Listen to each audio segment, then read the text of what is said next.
Hello and welcome back to another episode of the Blue is the New White podcast.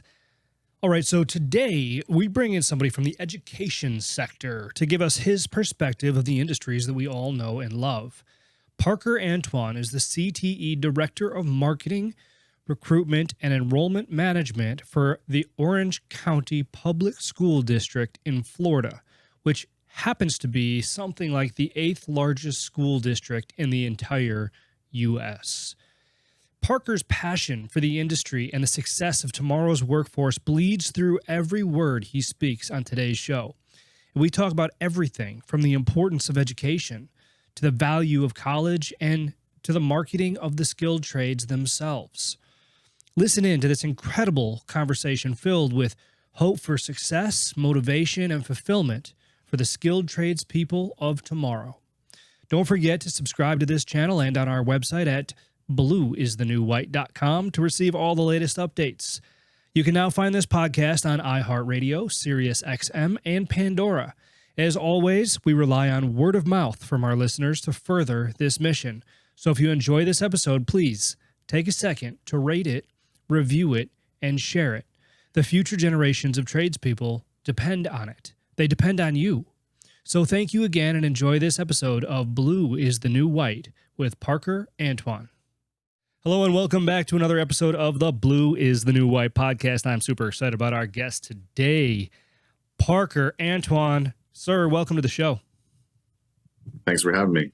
Glad to be here. Yeah, man. I know we were chatting a little bit before we hit this record button, and I know we're aligned on a lot of topics. I think my listeners are really going to get a lot of value out of some of your perceptions and some of what you're actually doing to push these industries forward. So before we get into that, though, do you mind introducing yourself, letting us know who you are, where you came from, and kind of how you got to where you are? Sure. Yeah, I'd love to. It's kind of an interesting story, how I've come to be. But my name is Parker Antoine. I'm the Director of Marketing, Recruitment, and Enrollment Management for Orange Technical College here in Central Florida, which is a part of Orange County Public Schools. I think we're the 8th largest school district in the country right now, which is pretty substantial. And in the technical college side, on the CTE department side, we market and serve about 55,000 students alone. That's the group that I work with. And I grew up in Orlando, actually, ironically. I grew up in Orange County Public Schools. That's where I went to school. Went to Florida State University for a business marketing degree. And like we were talking about before the show, that was the only path I kind of really got directed towards. Which is kind of ironic because I needed that degree to have the job I have now, but I certainly would have liked to have some different paths presented to me. So after graduating from Florida State, I took a spin into private industry just to kind of do some sales and recruitment on the headhunting side and see what that world is all about.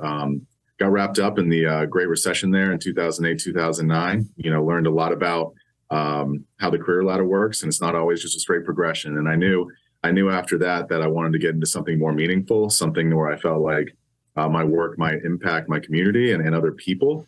And I took a job actually as a part-time recruiter here in Orange County Public Schools for the CTE department. And at this time, the department had about 5 campuses that had been around since 1933, but not a lot of people knew about them, just because they weren't marketed or presented to the community in a certain way. And after a couple of years of just doing that recruitment work, working in the admissions offices, I got the opportunity to get involved in the advertising, recruitment, and marketing side of the house, and basically jumped at that opportunity at the first chance I got. When I was 27 years old, I got the position to run our brand and run our admissions offices here, and I've been doing that for about 10 years. And in that time, built a whole new brand for the technical college, built around this career button right here, bringing CTE and career and technical education to the forefront. Throughout the district and hopefully throughout Central Florida. I had a chance to speak at different state conferences and national conferences to try to talk about how we branded and marketed our message here in Central Florida and the type of momentum we're seeing, and just really have a passion for introducing students to the different options, whether that's career or college or frankly both. We don't really believe here that there's one way or the other. Both sides can fuel them. But my work, I think it's unique in that I get to talk to business partners, state legislators, school board members, and really be involved in the future of CTE in the region and the state. and that keeps me going.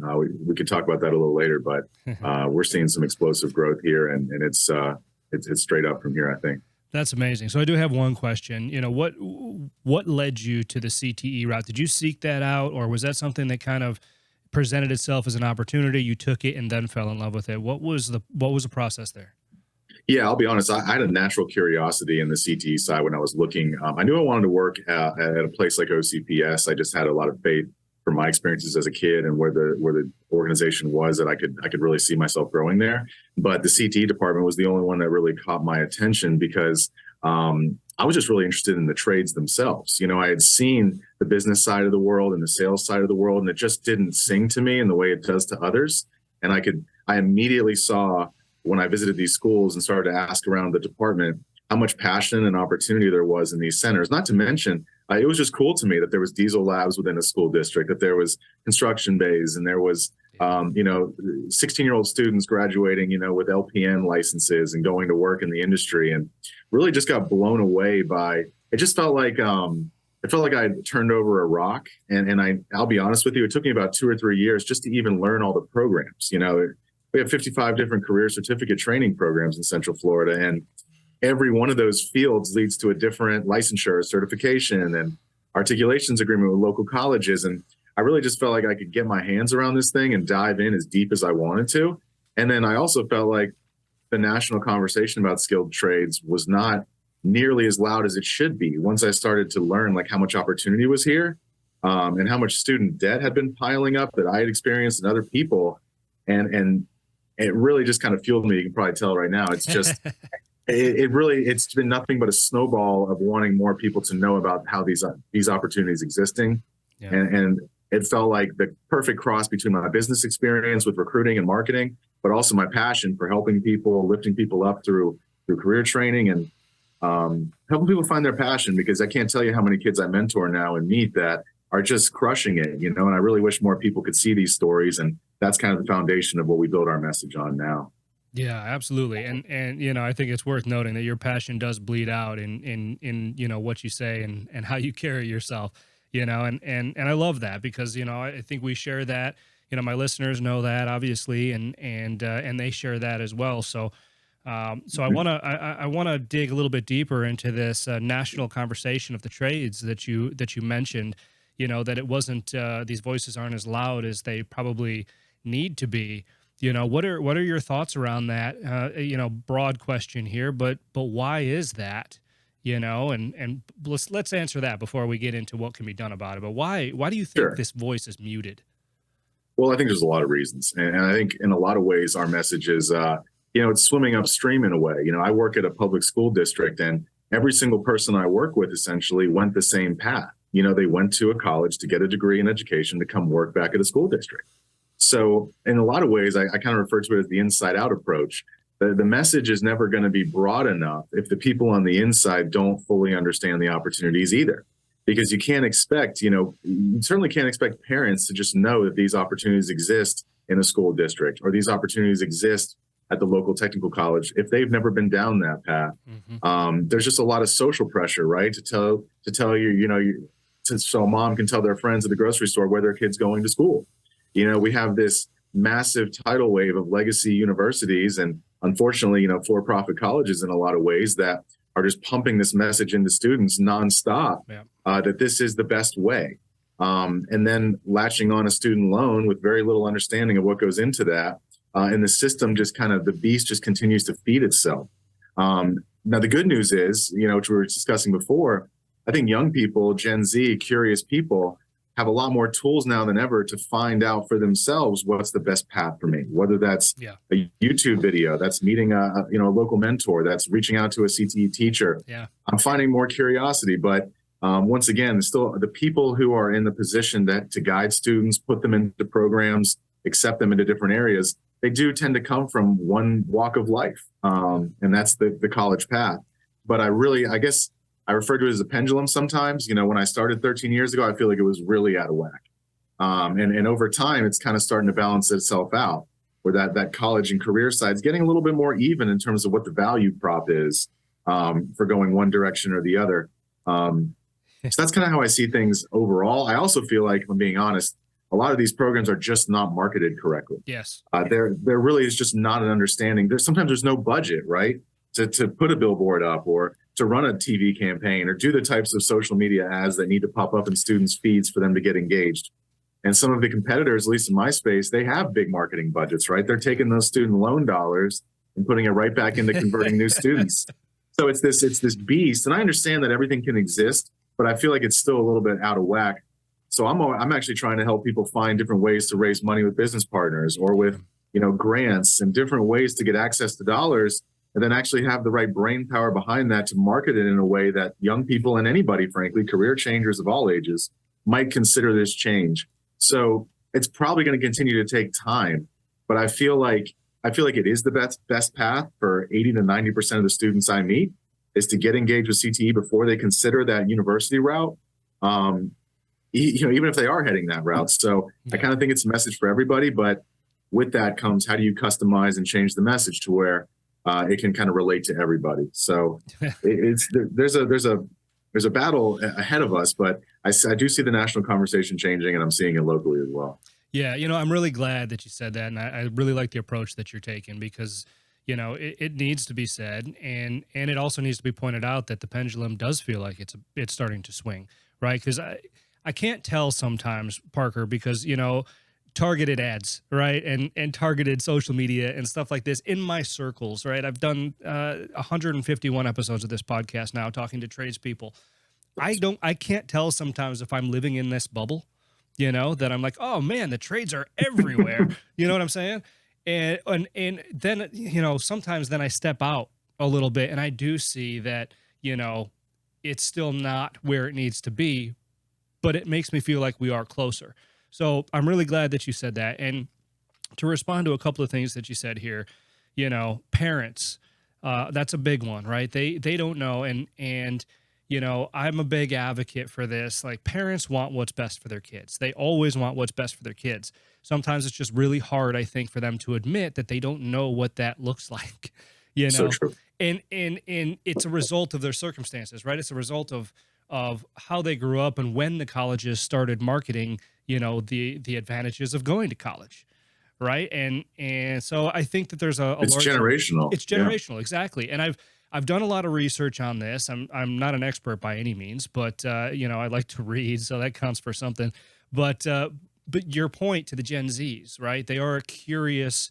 They're a curious generation, and moreover, they are a secure generation. People don't understand this. They are looking for security. I agree. And, because they see the millennials and how some of them, many of them, are in debt with these student loans and have gotten themselves into positions that are hard to get out of sometimes. Unfulfilling careers, Unfulfilling careers, exactly. And Gen Zs are observant. They see this, right? And they don't want that for themselves. And I think it's very ironic, Parker, that one of the main reasons why people say go to college is job security. Yet we look at the trades and how they weathered through COVID and everything else, how secure they actually are. Right. Glad you brought that up. I'm glad you brought that up because I do feel like there's been a pretty seismic shift since the pandemic in terms of everyone taking a step back. And frankly, a lot of their jobs have just changed anyway. So there's more of an openness to explore a new route, right? It's almost like a reset of sorts. But the point you made on Gen Z is true, that they're more willing to be unique in their own career path and buck the trends of the millennials or even their parents to take that unique path. And you'd be surprised. It's like the analogy I use is once students and parents get their hands on what there is, what's really offered in skilled trades, you typically can't see it the same way anymore because you see the value prop, you see the ROI, and it becomes clear that like maybe this might be the right path. I still think there's kind of that's a great path, but not for my kid type of mentality. Yeah. Like to your point, everyone knows how much the plumber charges when they come over. Yeah, everyone knows how much you have to pay to get your car fixed. But I still don't think that people see that technician or that career route as a shiny route for their kid, right? Or their student. Now I think that will change over time, but we do have to figure out a way to, really kind of glorify these career paths and show that security that you mentioned. There is tremendous security in these fields. but some students are just never going to want to get their hands dirty, and that's okay. So it's not like colleges are ever going away, or intellectual work or anything of those sorts. Those white collar jobs is a bad thing. But I'd be remiss if we hadn't talked about the fact of how many open jobs exist in these fields.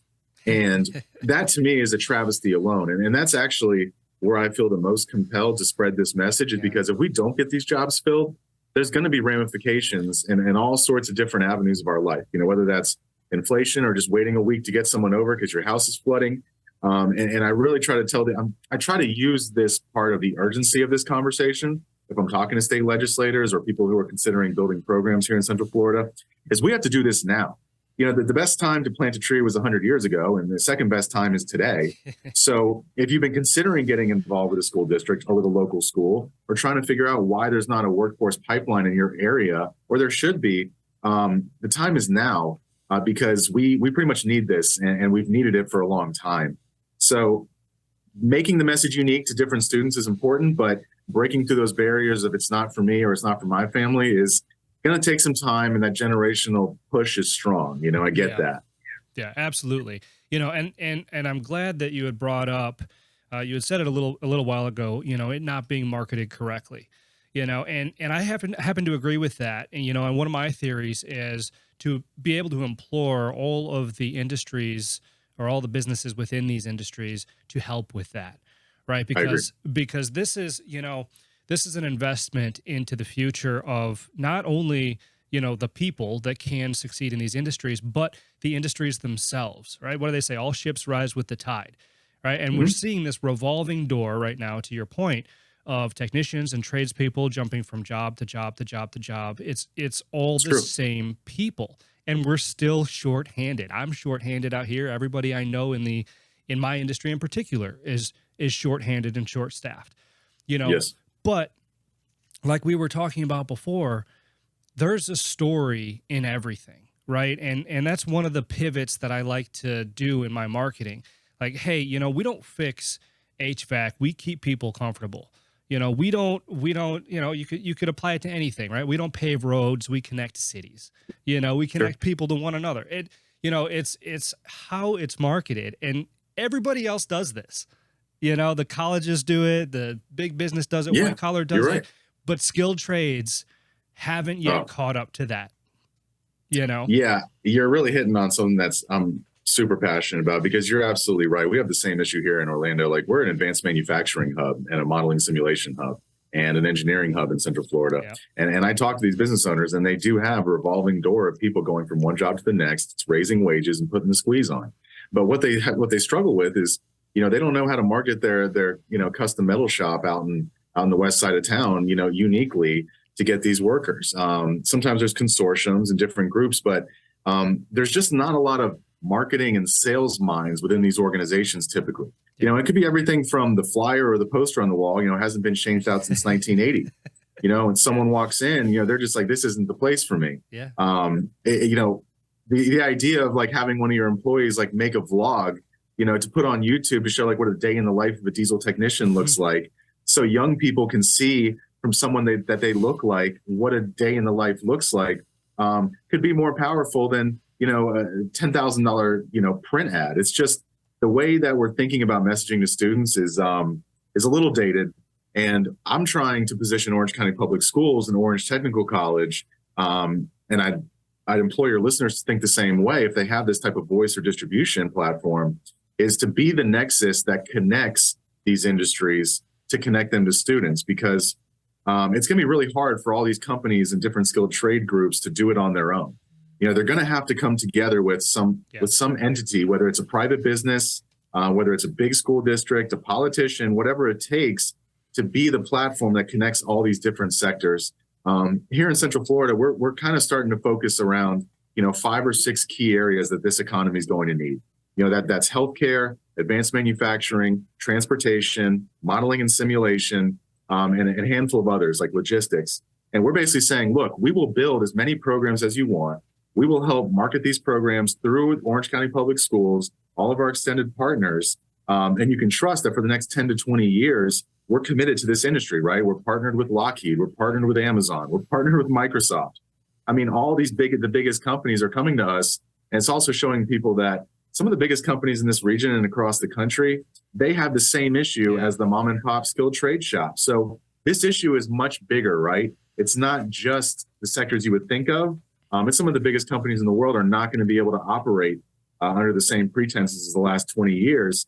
And frankly, we had someone from Apple be our keynote speaker 2 graduations ago, which kind of blew people away because if they didn't make these connections to skilled trades, that most of their positions now don't require a college degree to work at Apple. Their biggest positions that they're concerned about are now CTE and like certificate based. Yeah. So I feel a responsibility to share that message, and I'm hoping it's all ships rise, right? Where we can start with some of these bigger names that everyone recognizes, and then it trickles down to the other companies that need it. But that's at least the hope. Yeah, no, and I really like, kind of where you're headed with this and how you brought that up. I just did a talk not long ago in Palm Springs, about this very topic, right? And somebody came up to me after the show and he made a really good point that I hadn't used yet in any of my material, but he came up to me, he said, because I had said something like, everybody wants to work at Facebook, everybody wants to work at Apple, everybody wants to work at Tesla, right? And nobody's looking at the skilled trades. And he came up to me and he said, hey, listen, I think he worked for a bigger organization. I don't remember which one it was, but he said, one way to look at it is, everybody wants to work for these companies, and there's a wait list out the door for years to do so, except for the maintenance department.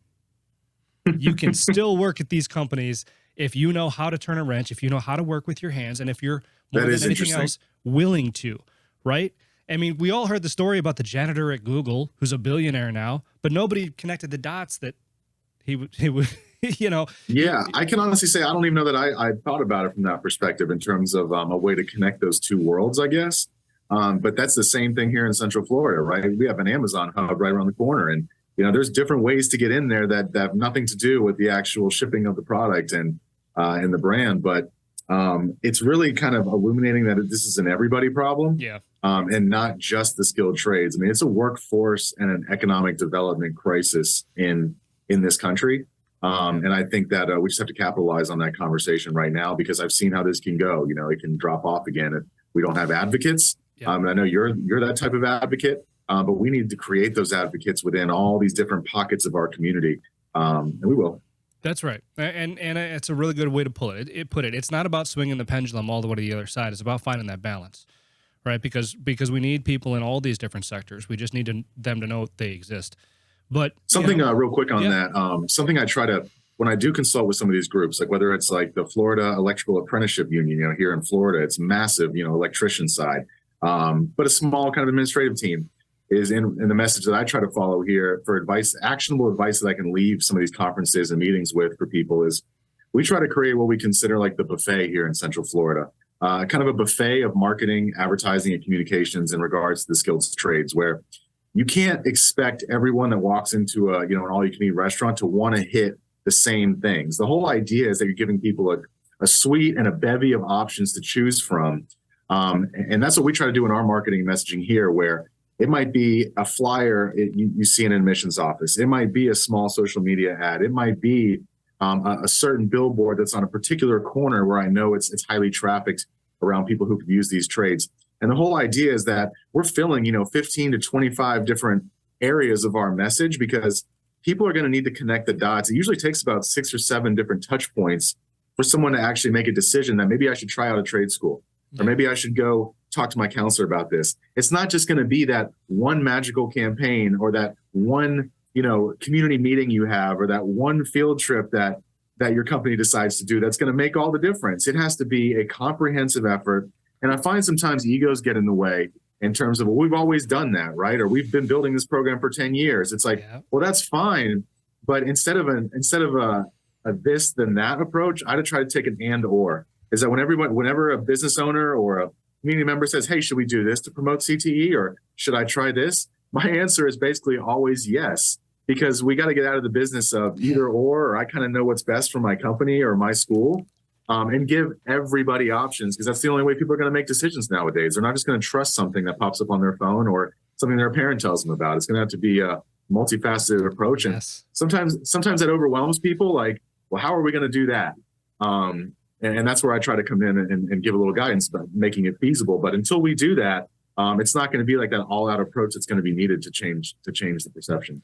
Absolutely. I mean, I'm a big advocate of consistency, and that's what I'm hearing from you. Is that it's going to take a consistent effort. Consistently being in front of people, consistently getting the same message out there, being aligned, Yes. and consistently doing this in every age group as they move through their educational career as well. Because listen, admittedly, I wrote this book, and I wrote it for high school students. That was the demographic I had in mind. I wanted to give it enough credibility to where educators would be able to hand it to somebody as a resource, but I had so many people, I'll tell you this right now, I had so many people afterwards say, you should write another one, or you should have written this one for a younger age group as well. And I was like, wow, it didn't even dawn on me. As big of an advocate as I am, it didn't Sure. dawn on me that you got to start in elementary school, I mean, just as far back as we can go to create this consistency throughout their educational career. So by the time they're at an age where they can pick something that they want to do, Sure. they understand what it means. Well, you bring up I'm glad you brought that up, because that's unique to my space as well, right? Because I'm working throughout all levels of our public school district, and what I'm finding. So you might have another opportunity there to write the next book, but the point is a lot of times we get to these students in high school, and it's too late for them to sign up for dual enrollment programs. Where they're going to spend half their day at a trade school and half the day at their home school. They needed to choose that, before they even got into high school, so they could be on that 4-year track. Yeah. Or they get into one of these programs when they're a junior in high school. They don't like it, right? Then they get out, and it's too late to sign up for another one, which could have been free education for them, because they weren't being given these opportunities soon enough. And we're trying to make a massive effort here in Orange County to get deeper into our middle schools and elementary schools to integrate this CTE curriculum in a way that's real. And I don't just mean throwing up a module in the classroom that tells people about, what a plumber does, but actually getting these business and industry partners into these classrooms, getting our students out to field trips to go. A good example would be, bringing a middle school group from one of our academies out to, we're a huge hospitality and tourism industry here in Central Florida, but most of the jobs exist that they need on the back end, right? It's people who work in the kitchen. It's in the maintenance department. It's the managerial group. So these middle schoolers, they've never even been in a hotel like this before, much less seeing the back side of it, right? So that every time they go to a hotel now, they're going to see all the different people that are making this thing go. And the truth is, a lot of them are skilled trade workers. Yeah. So it's going to take that consistency of having partners in every one of these career clusters, and having some consistency in how we approach students, and getting that buy-in. And I'm sure you do it in your own company. It has to be every day, all the time. What are these different sectors, and are we giving them something that they can actually chew on to want to be a part of what we're doing here? Yeah. Oh, absolutely. And I don't know what it is. Some industries and some companies that I've talked to, they are still resistant to this. And I shouldn't say I don't know what it is, because I'm a business owner myself, and I think I understand the hesitation, right? I think that, the investment is too big of one for somebody to think sometimes. Sure. Back to your question, how do we do this, right? Because these industries that are struggling for people, they need people in trucks, they need people in the position, they need people now. As soon as you say, well, let's train some people to get in this industry, they're thinking that's going to take too long. My business I can't wait that long. I need this now. So they skip over that part and go right to hiring experienced technicians, revolving door. Here we go again. And so I want to stop right here real quick. I want to pause, and I want to kind of talk to some of the business owners out there, and maybe some people that just are trying to have a full understanding of what we're talking about. You had mentioned earlier how many open jobs exist right now in these industries, and what the fallout of that is. And, I just want to reiterate to people what you mean by that. The fallout you had mentioned, technicians taking more time, these services becoming more expensive. There's going to be, if you're a business, right, there's going to be relationship fallout, because now somebody who can use your business but can't wait is going to use another business. There's a lot of things here that should mean something to the people that we're talking to. Yeah, and it could be related to how we market this, right? Because you have to fully play it out in terms of what are the ramifications of this, what I call this skilled labor cliff that we're running into. In addition to the things that you had mentioned, how do you think that these costs and services are going to be supported if we don't have these types of workers. And that's things like even increased taxes, right? Yep. If you don't have people on the roads, fixing the roads and essentially doing some of the different civil services, somebody's going to have to pay that bill. And that's really kind of what I want to hit on is people who think that this doesn't affect me. Even if you're a stay-at-home mom, and what do I care about the skilled trades and this workforce crisis? Well, it could be affecting you in ways not only that affect your household, but that affect your bottom line, that affect the quality of the neighborhoods you live in. If I'm being honest, it's not like things are great on the social side of the house right now in terms of what communities are experiencing, and essentially realizing that getting people more involved in the skilled trades and making an actual investment, whether it's money or time as an organization or a business owner, you're really building up your entire community. I understand there's a selfish draw to need employees for your industry, but don't we care about the types of communities we live in? Like, don't we care about giving people a path to prosperity? And I don't know that people have looked at skilled trades through the lens of a path to prosperity, but that's what I believe is kind of like the positive engine we need to be referring to. And not everyone is empathetic or, open to being a part of something bigger, but I'd like to believe that as a certain business owners step aside, maybe they can hand the keys down to people who understand things on a more broad level or want to be involved in the greater good. Because of course, this crisis is going to affect the pocketbooks of our state and counties, but I also think it affects the minds in terms of, I don't know that the path that I took to get a business degree is going to be the way that cities grow for the next 20 to 30 years. It's going to be through the path of of real work and real skills. So I don't know if that exactly answers your question, but it affects people in ways they probably don't understand at first glance. Yeah, no, that's a perfect response to my question. It exactly hits the point that I was trying to make and can be summed up in this, right? Look out your window. You can't throw a rock in this world without hitting something that's a result of the skilled trades, right? They literally manufacture everything that we see, civilization today, and here's the thing. And, I say this, I don't know if I've said it on the show, but I've said it in some of the talks and stuff that I've given. We know that kids these days, they want to change the world, right? Yes. They really want to change the world. They have a deep desire to do that. Yet we are not introducing them to the industries that can actually change it.